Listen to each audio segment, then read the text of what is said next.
Talk to the microphone. Very good. In case you don't know me, my name is Hannes. Marcus over here. Many years ago, we came up with this daft idea of making a new database. We're very happy that people sort of seem to care. Today, we're going to have a very exciting program for DuckCon here in the Egyptian cinema. So this is now, we're going to start with Mark and me giving a bit of an overview, how we're thinking about things, how we're thinking about the project progressing. Mark is going to give you a preview on the next version of DuckDB. Then we're going to have a talk from Francis about Mother Duck. We're going to have a bunch of two lightning talks by Jan and Andy. And then there's going to be a second session where we have another talk about performant data apps by Robert. We're going to have a talk about PG DuckDB by Joe, and then more lightning talks by Miguel, Brian, Richard, Edward, and Unite. And afterwards, and this is obviously a part that's very important to us, is that we're going to have drinks and snacks, and grateful that Mother Duck has agreed to sponsor. And that's really also the thing that it's really nice to have this opportunity to talk to members of the team who are here. You can recognize the DuckDB team members with the yellow name tag. And just also among each other, I think we have really great experience from these sort of drinks and snacks sessions in the previous DuckCons, where people can just, tell each other about their favorite SQL query. I don't know. I don't know what you talk about. Okay, so let me get started with the DuckDB overview and latest development. This is a big screen. I'm a bit overwhelmed by this. Okay. So we start, as is tradition, with a sort of state of the duck. We used to call it state of the duck, a bit of observations of where we are with DuckDB. Talking a bit about how the adoption is going of DuckDB. And then, indeed, the next step is the part that Mark's going to talk about is where we're going, where we think we should be going with DuckDB and what is planned for the next release, 1.1.0. I still have to scream in my mind that you shouldn't start with 0 anymore because it was, 6 years of 0 dot something. It's 1 dot something. Okay, fine. All right. Yay, DuckDB. For those of you who don't know what DuckDB is, it's a in-process analytical data management system. And it's really the first custom-built in-process analytical data management system, which is kind of an accident. We didn't really set out to make a new category, but there we are. And yeah, it's free and open source. People really enjoy using it.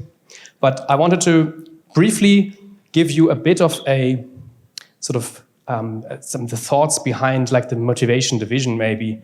And I try to boil it down into 2 words. So from just giving courses, talking to people, all this stuff, we have learned that people generally fear data, okay? Because data sets, they can be unruly, right? You're going to have that wrong comma in line 400,000 or something like that. Data generally is feared, in my experience, when it stops fitting into Excel, once you can no longer scroll through it.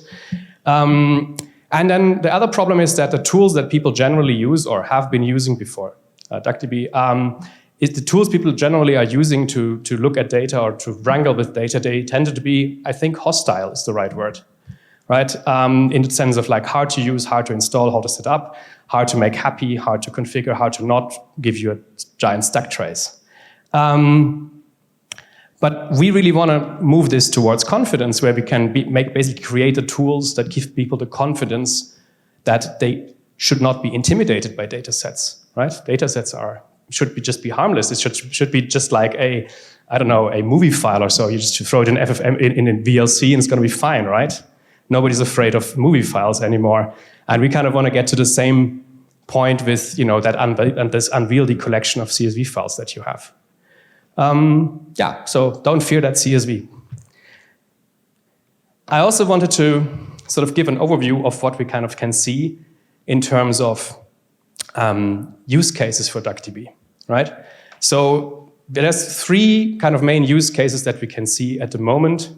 And the first one is kind of the one that we started with, I think. We started thinking about making DuckDB for this interactive analysis use case, where there's an analyst sitting in front of a computer with a data set and just trying to ask some questions, right? And that kind of inspired a lot of the early design decisions for the in-process architecture, for the zero dependencies and so on and so forth. And it's a quite, popular use case, right? Yesterday I was at the POSITConf and talked about, how R users can use DuckDB and Python users can use DuckDB, and they're really happy because the tools are generally not as capable. But then we were really surprised because people started using DuckDB in the second main use case, where it's a component in sort of gigantic data pipelines. So imagine some enterprise data use case, and they have like 15 steps that the dataset goes through, and one of them is DuckDB. And that's really a novel thing, because in the past you couldn't just stick a Spark cluster into a pipeline, right? That doesn't work. But with DuckDB, of course, you can just spin up a DuckDB instance and just do some minor transformation, like use a single relational operator. That's perfectly fine. And the third sort of use case that we see, I called creative architectures. It's also really cool to see that. we haven't really expected that. And that's kind of when people stick a data management systems into places where nobody has tried before. So, for example, on your mobile device, right? You can't just install Postgres on an iPhone. I think that's well known. You can't run a Spark on an iPhone either. You can put DuckDB in a Lambda function. That's really exciting. You can run DuckDB in a browser. You can run DuckDB on a satellite in space. Like, there's a ton of use cases that have really surprised us, that are kind of breaking up the traditional data architecture, like from your university days, your two-tier architecture, client server, blah, blah, blah. And that's kind of being broken up, and it's really exciting for me to see that.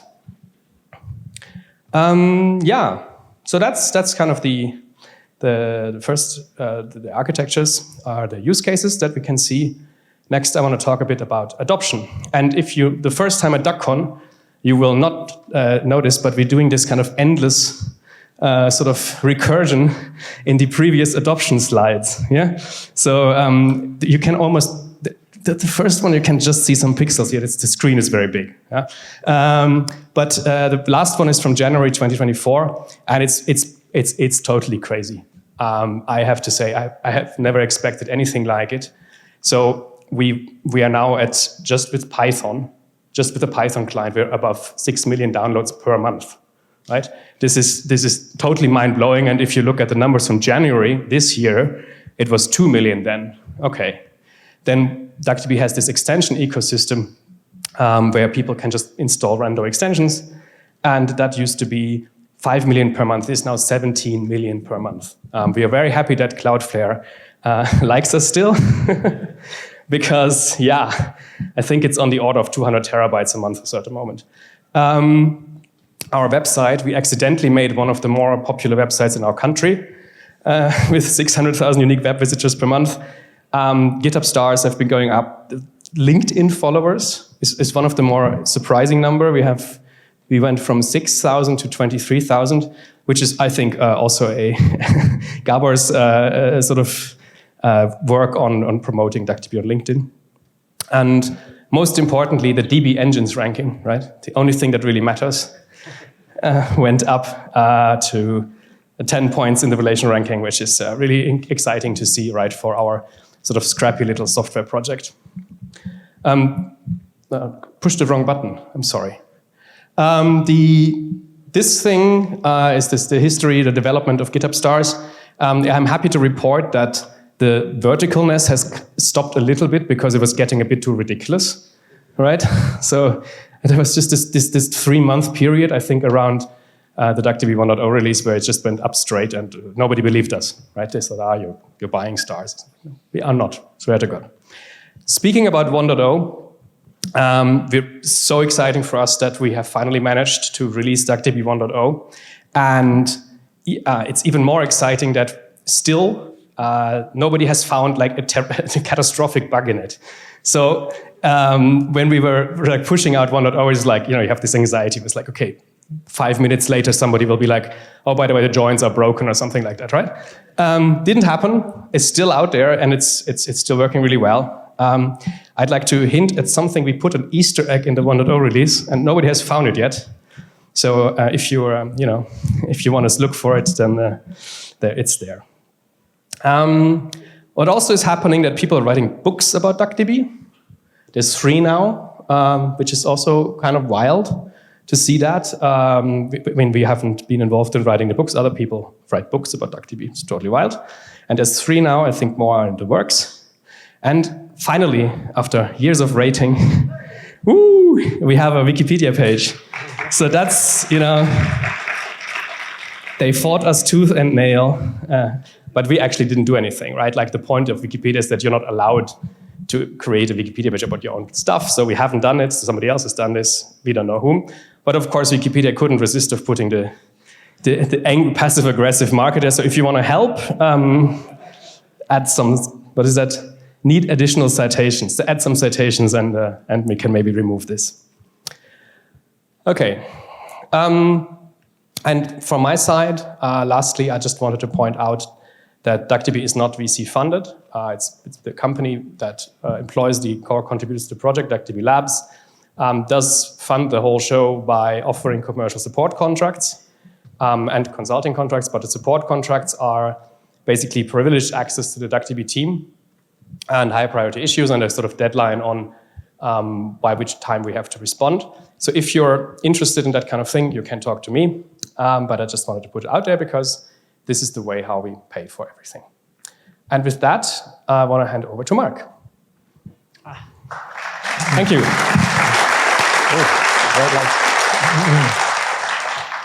Thank you very much. It's great to see you all. It's very nice that you could all make it out here. It's very exciting to be here.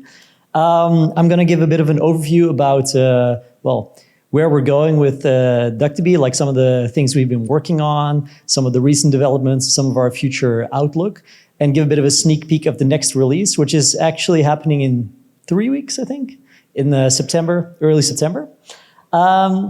So one thing that I want to talk about that we're very excited about is extensions.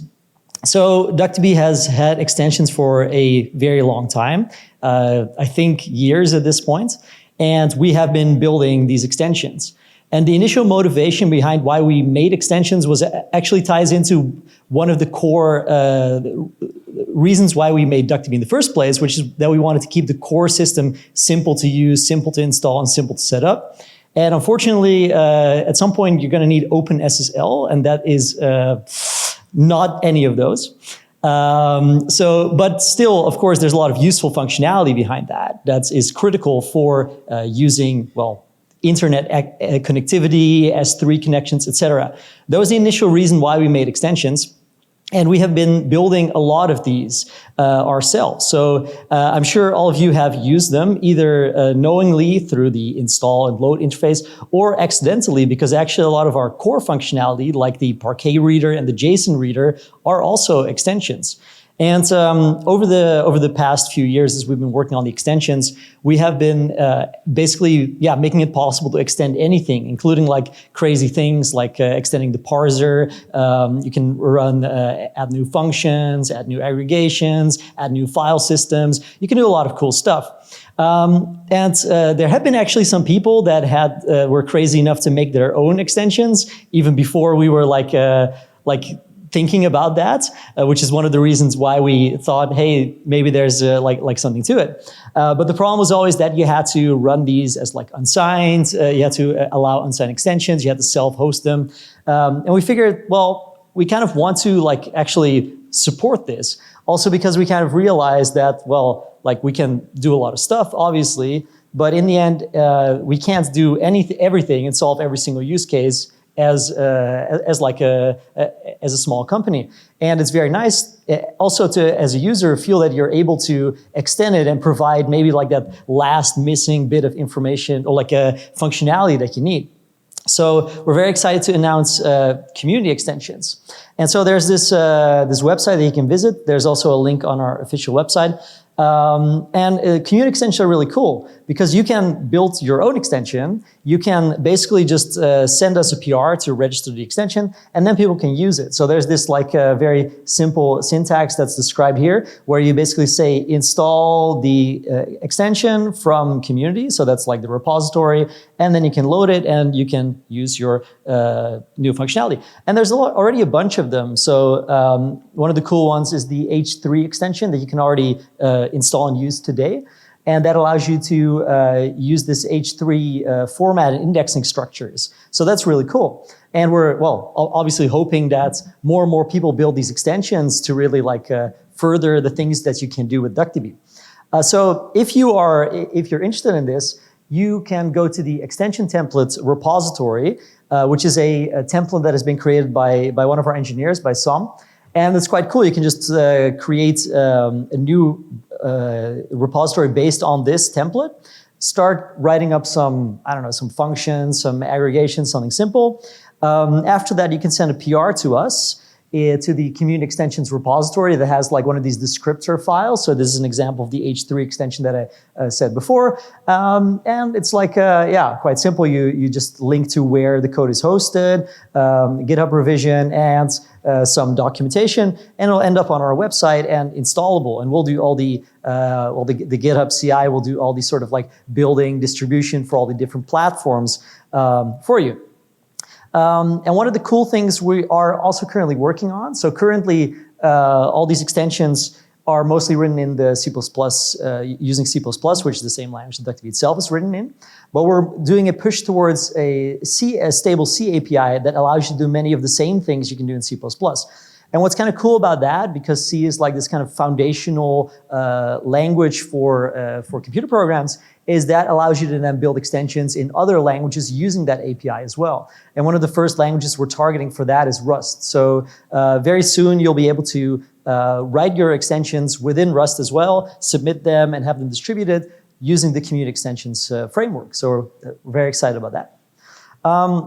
Another thing I want to briefly mention that we've been working on is PG DuckDB. So this is a project we've been working on together with Hydra and MotherDuck, and Joe from Hydra will give a presentation about this later. And it's kind of cool. It allows you to run DuckDB within Postgres. So we've had the Postgres scanner for a while that allows you to connect your DuckDB instance to Postgres, pull the data from your Postgres instance to DuckDB. This is kind of neat because it pushes DuckDB into your Postgres instance, allowing you to do, well, a lot of cool stuff you can do with DuckDB right inside your Postgres instance and mixing and matching it with the stuff you can do in Postgres. So yeah, will be another presentation on that in a bit. Then I want to talk a bit about the next DuckDB release. It's called the Etony, after the duck, the Eton's pintail, if I'm pronouncing that right. It's a duck that's native to the to a bunch of islands in the Indian Ocean. It's a very pretty duck, as you can see. Very nice duck. And this will be released in a few weeks in September. And there's a lot of features here, a lot of performance improvements, a lot of bug fixes, but I kind of want to go over like some quick highlights in the presentation. So one of the things that we have always been focusing on is friendly SQL. So like making it easy to do cool stuff or like nice analytics in SQL. So one of the things that will be included in this release is the histogram function. And this function is quite neat because it allows you to very quickly get, well, it's kind of in the name, a histogram of a column from within a table. And it's very easy to use. You just point it at, well, it could be a bunch of Parquet files, could be a table. And it gives you like this nice little overview of the data distribution from within your column. And you can use that for any type, any table. It all works kind of automatically. And yeah, I think that's pretty neat. One thing that's actually quite simple, but I think is actually kind of an enabler for a lot of complex, like dynamic SQL, is the query and query table functions. So these functions conceptually are quite simple. They turn a string, so like a varchar, into either a table scan or into a query.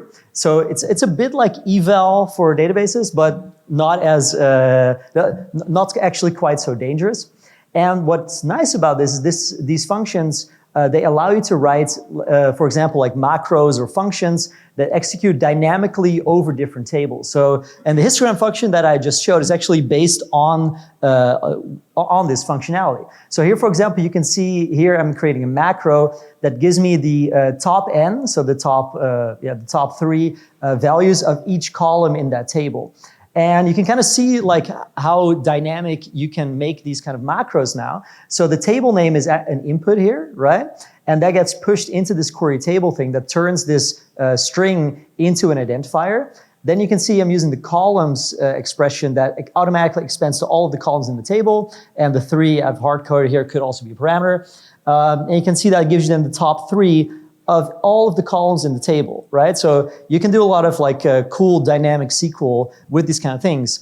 It's also something that actually comes back a bit to the community extensions. So one of the ideas we've had as well is to allow you to write community extensions with only SQL.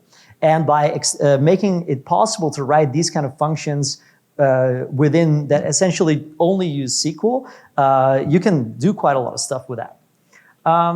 A bit in the same vein, this release is going to include SQL level variables. And that allows you to basically set variables from, for example, you can set them to constants, of course, to literals, but you can also read these variables from tables, from files, or anything else, right? You can run a query to set these variables.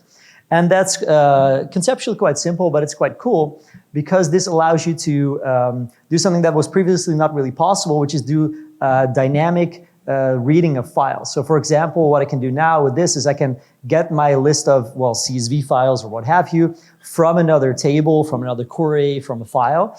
And then I can push that into the read CSV function, and I can basically just get a list of files to read from a table, from another file, from a text file that I have on my system. So that's one of those other things that you can do even more with SQL now. Similarly, on the dynamic SQL front, we've had the column syntax for a while that allows you to do dynamic stuff over a bunch of columns in a table. So you can use like a regular expression, a lambda function to select which columns you want to operate on. In this release, we're going to get the ability to also unpack those columns, which is kind of like a Python-esque way of saying you can get all the columns that you list here, and you can unpack them so they become function arguments to the same function instead of expanding to multiple function calls. So for example, here you can see I'm using the columns function to select these 2 columns from this data set, the arrival delay and arrival delay minutes. And then here I'm unpacking them into this greatest function, which then gives me the greatest of these 2 numbers. So that allows even more dynamic SQL. There's also a lot of cool stuff we've been doing on the performance front. So one of the things I want to highlight is the dynamic push down of filters from joins. So that's kind of a mouthful maybe if you're not too familiar with all of those things. But essentially what it means is that if you're doing a join or like one of the selections from a subquery, like an in clause, anything like that, which gets translated into a join, what we can do now is we can basically, in the build phase of the hash join, we can scan what rows have come in there and dynamically generate filters that then get pushed back into the sequential, into the scan on the other end, in the probe ends, right? And that allows for some great speedups in some of these workloads, especially if you have like Parquet files or DuckDB files that are like partitioned, that have zone maps, because then we can skip reading most of the data. So if you have like let's say a Hive partitions Parquet file, or even a normal Parquet file, just a single Parquet file with row groups, we can skip reading many of the rows in some of these cases, which can offer great speedups.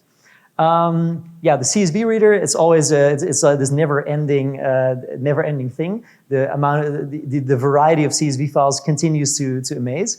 But yeah, we've been making even more improvements to the CSV reader. Pedro has been very hard at work at that.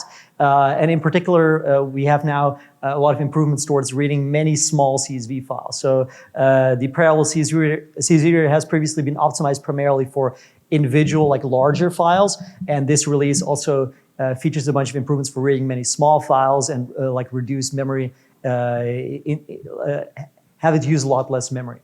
So that's quite neat if you have a lot of CSV files, which sorry if you do. And another kind of cool feature that I want to talk about is automatic materialization of CTEs. So that's kind of a mouthful. It's a feature that Laurens has worked on, one of our engineers.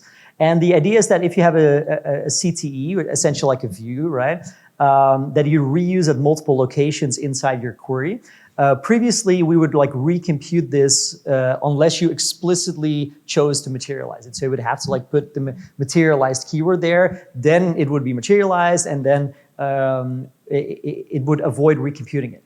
And it's actually like, it sounds kind of easy, this optimization, but it's quite gnarly because in many cases you actually don't want to materialize it. So Postgres for a long time always materialized these and then lost a lot of performance in many cases because if you don't materialize it, you can push down into the query and you can often execute these things much faster. So what we're doing, what we're doing now is we're actually looking at the query plan and figuring out, is this worthwhile to materialize? Can we push in any filters? Can we do, and if not, if we can't make use of these additional optimization by not materializing, and it is essentially always fast to materialize, then we will materialize. So that's quite neat. That's another thing that now you used to have to do manually and now you can do automatically. Finally, I want to talk about parallel streaming queries. So that's something that is quite, of course, DuckDB is a streaming engine. That's one of the things that make it very powerful because the streaming nature allows it to work without having to load all the data in memory. It also supports streaming directly into your application as a user. But previously, this has always been a single-threaded endeavor. And if you wanted to stream it to your application, you'd essentially have to do this in a single-threaded manner. So that could mean that a lot of performance would be lost. So starting with this release, this will also be able to be done in parallel. And the way that works is that there's essentially like there's a buffer at the root that is filled up in parallel up to a certain amount, like let's say a few megabytes. Nothing too large because, of course, the whole point of the streaming engine, or like one of the main purposes, is to reduce memory pressure, right? But we can fill up a few megabytes using our cores. That's very fast.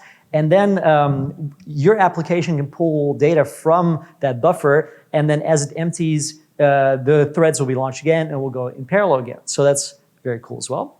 For the spatial people, we have, this release also includes support for GeoParquet, which is quite cool. It's been worked on by Max, our resident spatial expert. And something that's, I think, I myself am very excited about. Next release, not next release, very soon, it's not actually tied to the DuckDB release cycle, we're going to have dark mode on the documentation. So long awaited, long awaited. Yeah, thanks Gabor and the documentation people for this. It's going to be very nice. We're also working on a bunch of new platforms. So next release we'll have Windows ARM support, Android, and Pyodide, which is quite cool. Allows you to run Python in the browser. And yeah, a bit of a forelook into the next years in DuckDB. So a lot of these we're already working on. A lot of these are just ideas we have. So the extension ecosystem, building that up and getting that into a state where it's very easy to build extensions, also in different languages, is something that we are really focusing on and we think can really push the system forward. We're also working hard on the Lakehouse data format. So we've had support for Iceberg for a while and Delta. We're working on adding more, adding write support to those and getting those like in a very nice shape. We're always working on optimizer improvements, in particular partitioning and sorting awareness is stuff we've been making gradual improvements on, and the Carnally estimation. And something we have been recently working on that we may actually have a research paper coming out about soon as well, is the parser extensibility. So there's some neat stuff that you can already do in DuckDB with extensions by extending the parser, but I want to make that even easier and even nicer. All right, so those are my slides. And I think we can do a bit of a Q&A, Gabor. Thank you all for listening.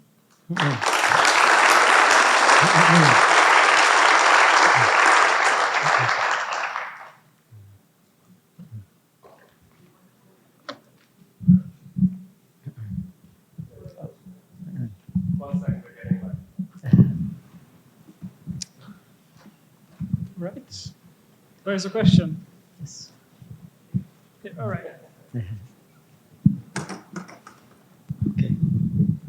Cool. Hey, thank you for coming here and the talk. Yeah, quick question for extension. If we write extension, how about the push-down optimization, like filtering push-down, aggregation push-down, and maybe some other push-downs in the extension? So you can do all of those, but you're in some sense partially responsible for those. So there are already extensions that have this push down, like for example the Parquet extension, right? Like it pushes filters into Parquet files. The Postgres extension can push filters into the Postgres query that's running on the back end. So all of those things are possible. They are like opt-in. So one of the things that we want to, of course, enable is that it's easy to write those extensions. So by default, the system will do those things, but probably not in the most efficient way because it doesn't have the knowledge of your backend, your format, or something it's interacting with. But it's definitely possible to use all of those features in extensions as well. All right, any more questions? Yeah.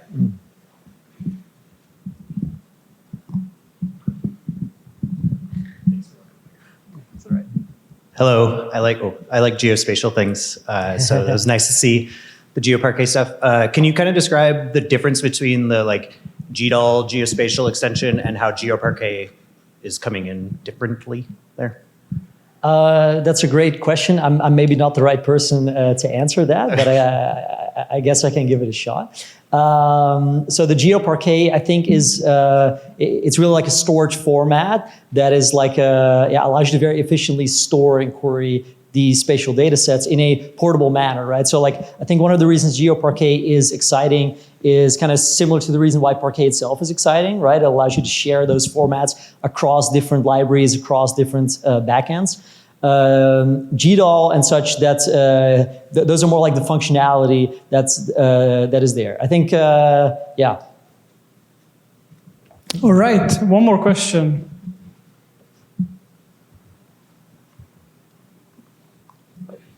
Up front. Oh, yeah, perfect. So that you had the 1.0 release now. Yes. Has that changed the focus on what you're going to work on in the future? Or has that remained the same? Well, one of the big focuses with the 1.0 release was stability, and I think that has been going forward also still a very big focus. I think also a lot of our developments have kind of shifted towards more and more towards extensions and less towards the actual core. We're still doing a lot of work on the core. There's still a lot of work that has to be done there, that will be done there. But we're also doing more and more development on the like the edges, on the extensions, new functionality. And that's one of the reasons why we like extension in the first place, because we can work on things like the spatial extension, because some people really like spatial, but maybe not everyone needs those features, right? So that you can avoid all of the bloat within the actual core system and have it only available for the people that need it.